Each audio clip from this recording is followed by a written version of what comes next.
로마서 읽었던 14장 1절에서 15장 13절 말씀은 소위 믿음이 연약한 성도와 믿음이 강한 성도 간 일어날 수 있는 갈등에 대해 설명하면서 두 종류의 성도들에게 공평하게 적용돼야 할 기준들을 우리에게 말씀하고 계십니다. 그래서 첫 번째로 자신의 관심사가 자신의 믿음의 정도를 드러냅니다. 내가 무엇을 어떻게 여기는 그 관심사가 나의 믿음의 정도를 드러냅니다. 자신이 지향하고 추구하는 것은 신앙의 문화와 습관으로 본인의 믿음의 정도를 기초로 하여서 드러나게 됩니다.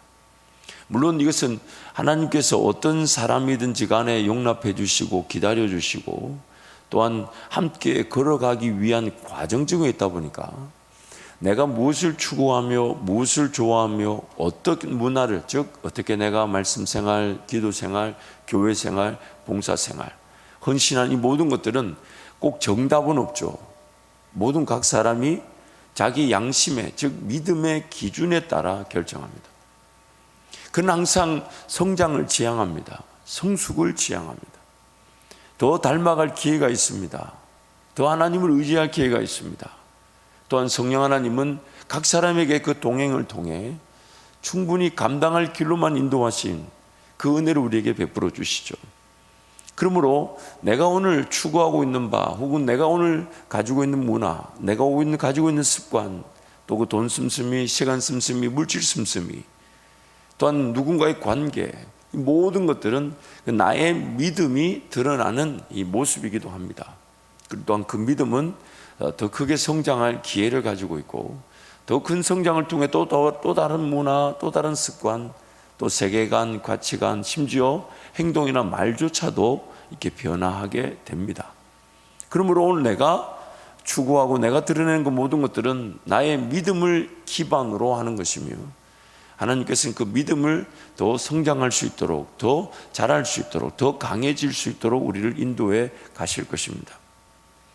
절대적인 진리 기준이 각자의 삶에 적용될 때 서로 간의 적용점과 적용 정도가 다를 수 있습니다. 어떤 사람은 이것을 더 중요하게 여길 수 있고 어떤 사람은 저것이 더 중요할 수 있습니다. 또한 이것이 중요하다고 동의가 되어도 어떤 사람은 이 정도라고 생각할 수 있고 어떤 사람은 또 이 정도라고 생각할 수가 있습니다. 그래서 각자의 그런 신앙의 기준은 정답이나 옳은 것이 아닌 차이가 있는 것이죠. 다 성령 안에서 하나님께서 우리를 용납해 주시고 하나님께서 우리를 기다려 주시고 하나님께서 우리를 인도해 가시다 보니까 무엇이 더 우선적이고 무엇이 더 중요하며 무엇이 얼마나 더 필요한지는 사람마다 다 다를 수 있습니다. 같지 않습니다. 물론 같은 부분이 있을 수 있고 같은 내용을 가질 수 있고 같은 정도가 있을 수 있지만 다 같다고 볼 수 없습니다. 개인 신앙 적용뿐만 아니라 공동체적 적용도 다를 수 있습니다. 세례인가 침례인가 장로 제도인가 감독 제도인가 아니면 회중 제도인가, 그러나 다르지 틀리지 않았습니다. 교회가 그렇게 존재해 왔습니다. 장로교에서는 세례를 이렇게 세례를 뜻합니다. 머리가 몸의 대표이기도 하지만 그러나 이 침례 현장에서 침례를 받을 만한 환경이 없이 예수 믿는 경우에는 어떻게 그럼 세례식을 할 건가가 관건이었습니다. 그래서 이 물이 있다든지 탕이 준비되어 있다든지 몸을 담글 만한 환경이 있는 경우에는 그 침례도 가능하지만 그러나 만약 그런 환경이 없는 경우에 세례식을 준다면 어떻게 해야 되냐, 그 문제를 해결하기 위해 또 세례를 주는 것이 장로교의 전통입니다. 그래서 장로교 우리는 세례나 침례를 다 인정합니다. 그것을 부정하지 않습니다. 오히려 세례를 받았는데 다시 침례를 받으라 한다면 그것은 좀 불편하지 않겠습니까? 또 장로 제도인가 감독 제도인가 혹은 회중 제도인가 틀리지 않습니다. 교회가 다양성을 가지고 함께 나중에 성경에 나오죠. 이래도 예수 그리스도가 존귀하게 될 것이고 저래도 예수 그리스도가 존귀하게 된다면 그럼 각자의 역할대로 한번 서로 간의 합의를 통해 교회를 이루어가면 어떻겠냐. 그래서 지금까지 우리 주님의 몸된 교회 안에 이런 장로제도, 감독제도, 회중제도로 교회들이 각자의 역할을 하고 있지만 서로가 서로를 배척하거나 거부하지 않습니다. 존중해주고 인정해주고 함께 몸된 교회를 이루고 갈 수 있는 지체들로 함께 연합을서 세워져 가고 있는 중입니다. 각 개인이나 혹은 개인이 연합한 개인이 모인 교회 공동체도 다를 수 있습니다. 차이가 있는 것이지 서로 틀린 것이 아닙니다. 이단이 아니라면 다른 것은 틀린 것이 아닌 상호 존중돼야 합니다. 교회 내 믿음의 정도, 즉 신앙적 기준에 대한 해석과 적용은 각 성도가 다르게 가질 수 있습니다. 하지만 신앙적 기준이 다르다는 이유로 분란과 분열, 다툼과 싸움이 일어나서는 안 됩니다. 또한 성령 하나님께서 성도들의 합의적 선택에 따라 세워두신 리더십의 결정에 모든 성도가 순종함으로 하나가 되어야 합니다. 내가 생각할 때는 대표 기도를 저렇게 하면 안 될 것 같아. 물론 그런 마음이 여러분 드실 수 있지만, 그러나 교회 전체 그리고 또한 성령께서 성도들 간의 합의를 통해 그 리더십을 세워뒀다면, 그 리더십이 어떤 결정을 하면 여러분의 개인 신앙의 취향과 기준은 리더십에게 양보해 주셔야 합니다. 그럴 때 우리가 이런 규모의 교회를 함께 연합하여 세워갈 수 있고, 또한 시행착오를 거치는 과정을 함께 인내하더라도 성령께서 반드시 하나됨을 통해 함께 걸어갈 수 있는 은혜, 그리고 어디든지 함께 걸어갈 수 있는 은혜, 그리고 어디든지 함께 걸어갈 수 있는 그 행보가 교회를 세우고 선교지를 부흥시키는 하나님의 역사의 행보로 함께 걸어갈 수 있는 것입니다. 아무리 좋은 의견과 아이디어도 함께 하나가 되지 못한다면, 그러면 내분과 분란을 피할 수가 없게 됩니다. 그러면 교회로서의 그 기능, 다음 세대의 믿음 일꾼들을 세우고, 또한 교회 지도자들을 양성하고, 또 교회가 교회를 개척하고 지역사회를 섬기고 선교할 수 있는 이 엄청난 하나님 나라의 역사를 다 잃어버리게 됩니다. 좀 더디게 가는 것처럼 보이고 좀 많이 양보가 필요하더라도 여러분, 리더십에서 결정한 그 내용이 각 성도의 기준보다는 우선시 되어야 합니다. 제가 우리 당회를 섬기다 보면 모든 의견들을 다 듣고 있습니다.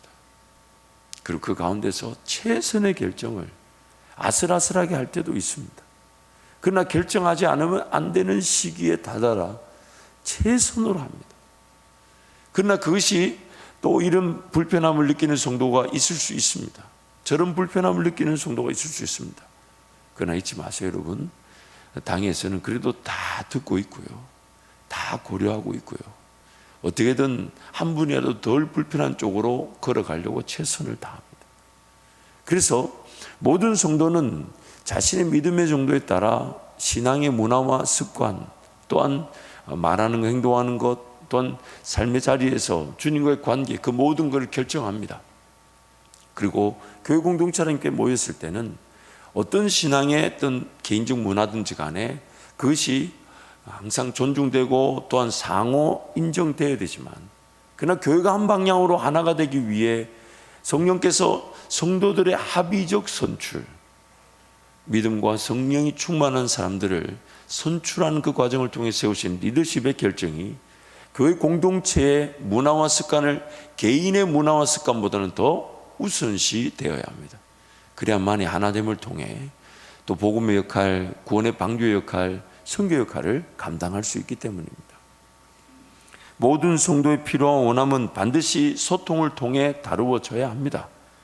그리고 모든 성도는 상호 양보와 절제를 통해 하나가 되어 공동체를 지켜야 합니다. 모든 성도의 말 한마디 한마디가 다 중요합니다. 들어주고 또 이해되고 함께 소통해야 합니다. 그래서 여러분, 목장에서 그러한 성도들 간의 대화, 성도들 간의 필요 원함이 소통되어져야 됩니다. 또한 무엇보다도 중요한 것은 공동체적 하나가 더 중요하다는 것입니다. 상호 양보와 절제를 통해 우리 하나됨을 지키고 인내하며 기도하면 반드시 성령께서 만져주시고 위로하시고 격려하셔서 하나됨을 잃어버리지 않게 하실 것이고, 하나됨을 잃어버리지 않으면 어떤 의견이든지 간에 양보와 절제를 통해 함께 걸어갈 수 있는 기회를 얻게 되는 것입니다. 잔스토드 목사님 글을 제가 인용해 드리면요, 우리는 본질적이지 않은 것들, 즉 특히 관습과 의식의 문제들을 본질적인 것으로 끌어올려서 그것들이 정통성과 교제의 상태를 시험하도록 만들어서는 안 된다. 또한 우리는 근본적인 신학적 도덕적 문제들을 단지 문화적이고 별로 중요하지 않은 것인 양 무시해버려서도 안 된다.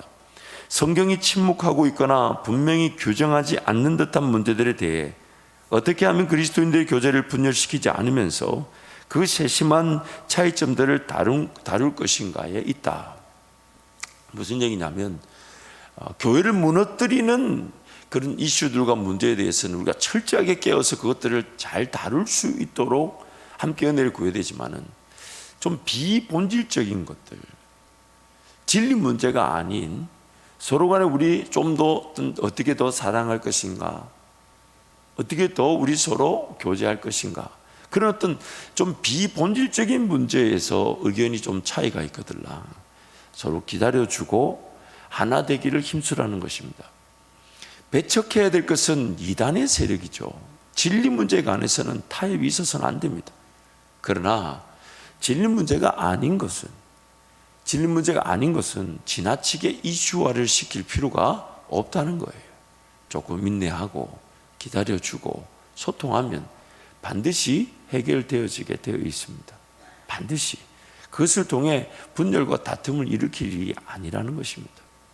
그래서 제가 팀켈러 목사님 글을 좀 더 자세하게 소개시켜 드릴게요. 로마 교회의 문제는 자신과 의견이 다른 그리스도인들을 계속해서 비판한 것이다. 서로 이해하고 받아주기보다는 거부하는 분위기가 교회 안에 가득했다. 근본적인 문제는 교인들 중 일부가 기본 원칙과 개인의 선호를 구별하지 못한 것이다. 논란의 여지가 있는 영역 안에 있는지 아니면 그 밖에 있는지 자각하지 못했다. 가장 우선되는 원칙은 어떤 문제가 논란의 영역에 있는지를 결정하는 것이다. 그렇게 하기 위해서는 성경을 자세히 보아야 한다. 세례와 같이 특정한 문제를 놓고 성숙한 그리스도인들 사이의 의견의 차이가 크다면 그것은 논란이 될 수 있는 문제라는 것을 인정해야 한다. 모든 문제를 논란거리로 삼으려는 사람들의 위험에 대해서도 경고할 필요가 있고, 어떤 문제도 논란이 되는 것을 피하려는 사람들의 위험도 경고할 필요가 있다. 이 굉장히 중요한 것이죠. 우리는 이 절대적인 진리의 그 적용에 있어서는 성령 하나님의 전적 주권을 항상 인정해야 합니다. 우리가 그 성령 하나님의 전적 주권에 따라 순종하여 걸어가지만 우리는 연약한 사람이다 보니까 성령 하나님의 기준에 따른 적용과 해석을 놓칠 때도 있습니다. 그래서 항상 기도하면서 인내해야 되지만, 그래서 지금 이 문제는 교회가 전체적으로 기도하며 함께 하나님의 은혜를 구하고 함께 고민하고 함께 결정해야 되겠다, 그런 여지가 있을 수 있는 문제들이 있을 수 있습니다. 그러나 그렇지 않은 소소한 것들이나 혹은 개인의 취향이나 개인의 선호에 관한 문제라면 그것은 좀 더 그 개인을 독려하고 사랑하고 권면하고 위로하면서 함께 하나가 되어 걸어갈 수 있는 기회를 가져야 된다는 것입니다. 그래서 오늘 우리 교회는 어떤 문제를 대하든지 간에 성령 하나님께서 하나됨을 잃지 않도록 하시면서 걸어가게 하십니다. 항상 잊지 마세요, 여러분. 뭔가 불편하고 뭔가 아쉬운 게 있을 수 있습니다. 없지 않습니다. 있을 수 있습니다. 그럴 때 그것이 다툼과 분열이 되지 않도록 소통의 기회를 가져야 합니다. 다툼과 분열이 되지 않도록 소통해야 합니다. 그리고 참고 인내하고 나부터 금식하고 나부터 기도하면서 하나님 은혜를 구하게 될 때 하나님께서 반드시 그 인내하고 참는 자들에게 해결책을 주시게 되어 있습니다. 그래서 교회가 하나됨을 잃지 않으면 언제든 어느 때든 우리는 쓰임을 받을 수가 있는 것입니다. 그러므로 오늘 우리의 삶에 그 분명한 은혜를 간구해야 합니다. 그래서 이제 내일과 모레 좀 더 14장에서 15장에서 나오는 그런 믿음의 약함이 무엇이며 강함이 무엇인지, 또한 약한 자들은 강한 자를 어떻게 배려해야 되는지, 또 강한 자는 약한 자를 어떻게 여겨야 되는지, 이제 그 말씀 우리가 좀 더 살펴보게 될 것입니다.